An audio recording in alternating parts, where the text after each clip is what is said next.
Hi friends, എല്ലാവർക്കും കുഞ്ഞാറ്റാസ് വേൾഡിലേക്ക് സ്വാഗതം.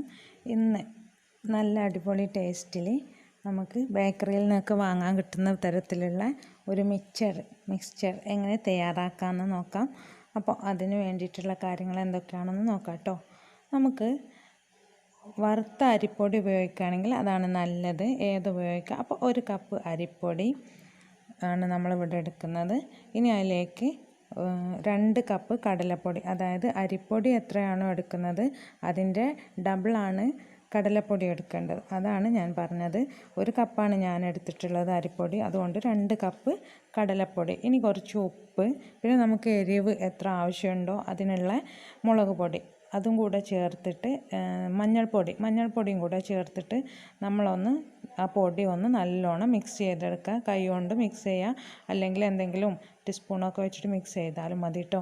അത് മിക്സ് ചെയ്ത ശേഷം അതിൽ നിന്ന് നമ്മൾ കുറച്ച് മാറ്റി വെക്കണം. ഇത് നമുക്ക് ഇതിലേക്ക് ആവശ്യമുള്ള ബൂന്തി ഉണ്ടാക്കാൻ വേണ്ടിയിട്ടാണ്. അപ്പോൾ ബാക്കിയുള്ള കടലപ്പൊടിയിൽ നമ്മൾ ആവശ്യത്തിന് വെള്ളം ഒഴിച്ചിട്ട് അതൊന്ന് കുഴച്ചെടുക്കണം. വിസ്ക് കൊണ്ടോ സ്പൂൺ കൊണ്ടോ ഒന്ന് കുഴച്ചെടുത്താൽ റെഡി ആവില്ല. അപ്പം ഞാൻ ഫസ്റ്റ് ഒന്നിങ്ങനെ കുഴച്ചെന്നുള്ളൂ. അപ്പോൾ എനിക്ക് ലേശം ഉപ്പ് കുറവായിട്ട് തോന്നിയത് കാരണം ഞാൻ ലേശം കൂടെ ഉപ്പ് ചേർത്തിട്ടുണ്ട്. ഇനി നമുക്കിത് നല്ലോണം ഒന്ന് വെള്ളം ഒഴിച്ചിട്ട് കുഴച്ച് കൊടുക്കാം. സാധാരണ വെള്ളം ഒഴിച്ചാൽ മതി, ചൂടുവെള്ളമൊന്നും വേണ്ട കേട്ടോ. അപ്പോൾ ഇത് കുഴച്ചെടുത്തിട്ട് നമ്മൾ ചപ്പാത്തിക്കൊക്കെ കുഴക്കില്ലേ, അത്ര അല്ല, അതിനേക്കാൾ കുറച്ചും കൂടെ ലൂസായിട്ട് നമ്മൾ കുഴച്ചെടുക്കണം. ഇതാണിപ്പോൾ ഇതിൻ്റെ ഒരു പരുവം. ഈ ഒരു കൺസിസ്റ്റൻസി എത്തുന്ന വരെ നമ്മളിതൊന്ന് കുഴച്ചെടുക്കാം കേട്ടോ. ഇനി നമ്മൾ ചെയ്യാൻ പോകുന്നത്, നേരത്തെ മാറ്റി വെച്ചില്ലേ, ആ മാറ്റി വെച്ച പൊടിയിലേക്ക് കുറച്ച് വെള്ളം ഒഴിച്ചിട്ട് ആ വെള്ളം നമ്മളൊരു ദോശയുടെ മാവില്ലേ അതിനേക്കാൾ കുറച്ച് കട്ടി കൂടിയിട്ട്, അതായത് ദോശയുടെ അത്ര ലൂസ് വേണ്ട, അപ്പോൾ നമ്മൾ അത്രയും ലൂസിൽ, ദോശയുടെ അത്ര വേണ്ട, എന്നാൽ അതിനേക്കാൾ കുറച്ച് ടൈറ്റായിട്ട് കേട്ടോ. അപ്പോൾ അതുപോലെ ഒന്ന് മാവാക്കി എടുക്കുക, ഒന്ന് കലക്കിയെടുക്കുക കേട്ടോ. ഇനി ഇതവിടെ വെക്കട്ടെ. നമ്മൾ ചെയ്യാൻ പോകുന്നത് എന്താണെന്ന് വെച്ചാൽ, നമ്മൾ ഈ നൂൽപുട്ടിൻ്റെ അച്ചില്ലേ, അതിൽ ചെറിയ ആ ഹോൾസുള്ള ആ ചില്ലിട്ട് കൊടുത്തിട്ട് നമ്മൾ കുഴച്ച് വെച്ച മാവില്ലേ, അതായത് കടലപ്പൊടിയും അരിപ്പൊടിയും മഞ്ഞൾപ്പൊടിയും മുളക് പൊടിയും കായം അതുണ്ടെങ്കിൽ അതും ചേർക്കാം കേട്ടോ. അപ്പോൾ അതും ഉപ്പൊക്കെ ചേർത്ത് കുഴച്ചെടുത്ത ആ മാവ് ഇതിലേക്ക് നമ്മൾ നിറച്ച് കൊടുക്കുകയാണ് ചെയ്യാൻ പോകുന്നത്. ഇതിൽ നിറച്ച് കൊടുത്ത ശേഷം നമ്മൾ ഇത് അടച്ച് വെച്ചിട്ട് നമ്മൾ ഈ എണ്ണയിലേക്ക് ഇതൊന്നിങ്ങനെ ഇട്ട് കൊടുക്കുക. എണ്ണയിലേക്ക് ഇട്ട് കൊടുത്തിട്ട് നമ്മളിതൊന്ന് പൊരിച്ചെടുക്കുകയാണ് വേണ്ടത്. അപ്പോൾ ഇത് അത്ര സമയമൊന്നും ഫ്രൈ ചെയ്തെടുക്കാൻ വേണ്ടെന്നാണ് ഞാൻ വിചാരിച്ചത്, പക്ഷേ എനിക്ക് കുറച്ചധികം ടൈം എടുത്ത്. അപ്പോൾ എനിക്ക് തോന്നുന്നു ഓയിൽ കുറച്ച് കുറവായിരുന്നു, അതുകൊണ്ടായിരിക്കണം അത്ര ടൈം എടുത്തത്. എന്തായാലും ഒരു 3 മിനിറ്റിൻ്റെ അടുത്തൊക്കെ സമയമായിട്ടുണ്ടായിരുന്നു. അപ്പോൾ ഞാൻ അതൊക്കെ അങ്ങനെ ഓരോരോ പ്രാവശ്യമായിട്ട് എല്ലാം ഇതുപോലെ വറുത്തെടുത്തിട്ടുണ്ട്.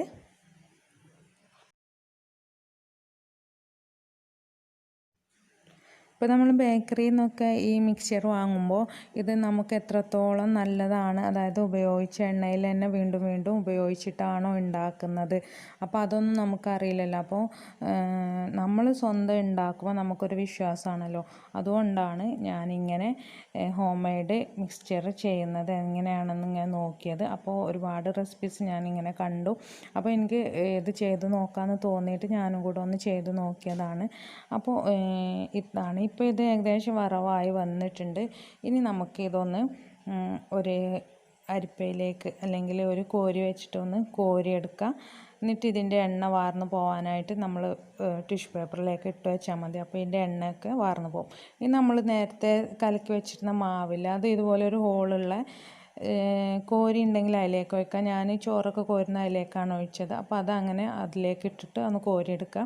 അതുപോലെ നിലക്കടല അല്ലെങ്കിൽ കപ്പലണ്ടി എന്നൊക്കെ പറയുന്ന ഈ കടല കൂടി നമ്മൾ ഈ ഓയിലൊന്ന് വറുത്തെടുക്കുകയാണ് ചെയ്യേണ്ടത്.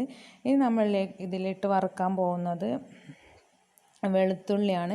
വെളുത്തുള്ളി വറുക്കുമ്പോൾ അങ്ങനെ ഇടരുത്, അതിൻ്റെ ആ തോലില്ലേ, ആ തോലോട് കൂടി ചതക്കണം. എന്നിട്ട് ചതച്ചെടുത്തിട്ട് അത് നമ്മൾ ഈ ഓയിലേക്ക് ഇട്ടിട്ട് അതും കൂടി നമ്മളൊന്ന് നല്ലോണം വറുത്ത് കോരും. അതിൻ്റെ കൂടെ തന്നെ കറിവേപ്പില ഒരുപാട് ഇട്ടാൽ അത്രയും നല്ലതാണ്. കറിവേപ്പില എത്ര ഇട്ടാലും ടേസ്റ്റാണ്. കേട്ടോ.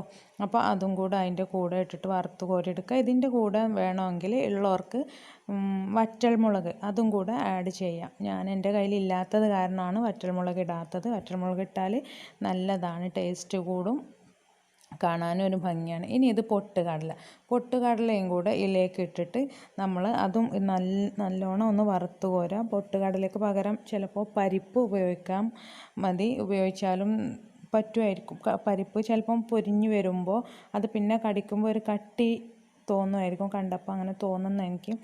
അപ്പോൾ ഇതും കൂടെ ഇതും കൂടെ ഇട്ടിട്ട് നമ്മളൊന്ന് വറുത്ത് കോരിയെടുക്കുക. ഇതിന് കുറച്ചൊക്കെ വേവുണ്ട് കേട്ടോ. ഈ പൊട്ടുകടല കുറച്ച് കട്ടിയുള്ള ഒരു ടൈപ്പാണ്, അപ്പോൾ അതിന് കുറച്ച് വേവുണ്ട്. സാധാ പൊട്ടുകടലയൊക്കെ പെട്ടെന്ന് ഫ്രൈ ആയി വരുന്നതാണ്. ഇത് കുറച്ച് സമയം എടുത്തിട്ടുണ്ട് വേവാനായിട്ട്. അപ്പോൾ നമ്മൾ അതും കൂടെ ഒന്ന് നല്ലോണം വറുത്ത് കോരി എടുത്തിട്ട് നമ്മൾ പണി ഇത് കഴിഞ്ഞ് ഇനിയൊന്നും പണിയില്ല. ഇത്രയേ ഉള്ളൂ. ഇതൊക്കെ ഒന്ന് ഫ്രൈ ചെയ്തെടുക്കുന്ന ഒരു ടൈം മാത്രമേ നമുക്ക് തയ്യാറാക്കാനായിട്ട് വേണ്ടതുള്ളൂ. അപ്പോൾ ഇത് ഫ്രൈ ആയിട്ടുണ്ടെങ്കിൽ നമുക്കതൊന്ന് കോരിയെടുക്കാം. ഇതും അതുപോലെ തന്നെ കോരിയെടുത്തിട്ട് വെക്കാം. ഇനി നമ്മൾ നേരത്തെ എടുത്ത് വെച്ചിട്ടുള്ള ഫ്രൈ ചെയ്ത് വെച്ചിട്ടുള്ള എല്ലാം കൂടെ ഒരു പാത്രത്തിലേക്ക് ഇടാം. കുറച്ച് വലിയൊരു പാത്രം എടുത്തിട്ട് അതിലേക്ക് നമ്മളെല്ലാം കൂടെ ഒന്ന് മിക്സ് ചെയ്ത് കൊടുക്കാനായിട്ട് എല്ലാം ഒന്നിച്ച് ചേർക്കാൻ പോവാണ് കേട്ടോ. അപ്പോൾ ഈ ബൂന്തി കണ്ടില്ലേ, ഒരു ബീട്രൂട്ടിൻ്റെ കളറായിട്ട് നിൽക്കുന്നത്, അത് കുറച്ച് മഞ്ഞൾപ്പൊടി കൂടിയ കാരണമാണെന്ന് തോന്നുന്നുണ്ട്, അല്ലെങ്കിൽ ഒരു മഞ്ഞ കളറായിട്ടൊക്കെയാണ് കിട്ടുക. അപ്പോൾ നമ്മളതെല്ലാം കൂടി ഒന്നിച്ചിട്ടിട്ട് ഇനി മിക്സ് ചെയ്യാൻ പോവാണ്. ഇത് കൈ വെച്ച് തന്നെ മിക്സ് ചെയ്താൽ മതി. അതിന് മുന്നേ നമ്മൾ അതിലേക്ക് കുറച്ച് മുളക് പൊടി ചേർത്ത് കൊടുക്കുക. നേരത്തെ പറഞ്ഞ പോലെ എരിവ് എത്രത്തോളം ആണ് ആവശ്യം അതിനനുസരിച്ച് മാത്രം മുളക് പൊടി ചേർത്ത് കൊടുത്താൽ മതി കേട്ടോ. അപ്പോൾ അത് നല്ലോണം മിക്സ് ചെയ്ത് കൊടുത്തിട്ട് ഇനി ഒരു പണിയില്ല. ഇനിയൊന്ന് നമുക്കിത് ചൂടാറുന്നതിന് മുന്നേ, അല്ലെങ്കിൽ പിന്നെ ഓയിലൊക്കെ ഉണ്ട് തോന്നുകയാണെങ്കിൽ ഒന്ന് പേപ്പറിലോ അല്ലെങ്കിൽ ടിഷ്യൂ പേപ്പറിലോ ഒക്കെ ഇട്ട് വെച്ചിട്ട് ഓയിലൊന്ന് കഴിഞ്ഞ ശേഷം, ഓയിൽ ഉണ്ടാവില്ല, നമ്മളൊക്കെ വാർത്തെടുത്തിട്ടാണല്ലോ ചെയ്തത്. അപ്പോൾ ഇനി നമ്മൾക്കിത് ഒരു ബോട്ടിലിട്ട് വെച്ചിട്ട് ഇഷ്ടം പോലെ ആവശ്യത്തിന് ഉണങ്ങിയ ഏതെങ്കിലും എയർ ടൈറ്റായ കണ്ടെയ്നറിൽ ഇട്ട് വെച്ചിട്ട് നമ്മുടെ ആവശ്യത്തിന് വൈകുന്നേരം ചായക്കോ ഒക്കെ കൂട്ടാം. അപ്പോൾ കുട്ടികൾക്കൊക്കെ കൊടുക്കാൻ ഏറ്റവും നല്ലത് നമ്മൾ തന്നെ ഉണ്ടാക്കുന്നതാണല്ലോ. ബേക്കറിയിൽ നിന്നൊക്കെ വാങ്ങുന്നതിനേക്കാൾ ഏറ്റവും നല്ലത് അതാണ്. അപ്പോൾ ഏറ്റവും ഹൈജീനിക്കായിട്ട് നമുക്ക് തന്നെ ഉണ്ടാക്കാൻ പറ്റുന്ന ഒന്നാണ് ഇതും. അപ്പോൾ എല്ലാവരും ഇതൊന്ന് ട്രൈ ചെയ്ത് നോക്കുക. നിങ്ങൾക്ക് ഇഷ്ടപ്പെട്ടാൽ ഇതൊന്ന് ലൈക്ക് ചെയ്യുക, വീഡിയോ ലൈക്ക് ചെയ്യുക. അതുപോലെ നിങ്ങളുടെ ഫ്രണ്ട്സിനൊക്കെ ഒന്ന് ഷെയർ ചെയ്ത് കൊടുക്കുക. അപ്പോൾ നമുക്ക് വീണ്ടും കാണാം ഇൻഷാ അല്ലാഹ്. നെക്സ്റ്റ് വീഡിയോയുമായിട്ട് ഞാൻ വരാം കേട്ടോ. അപ്പോൾ അതുവരെ ബൈ.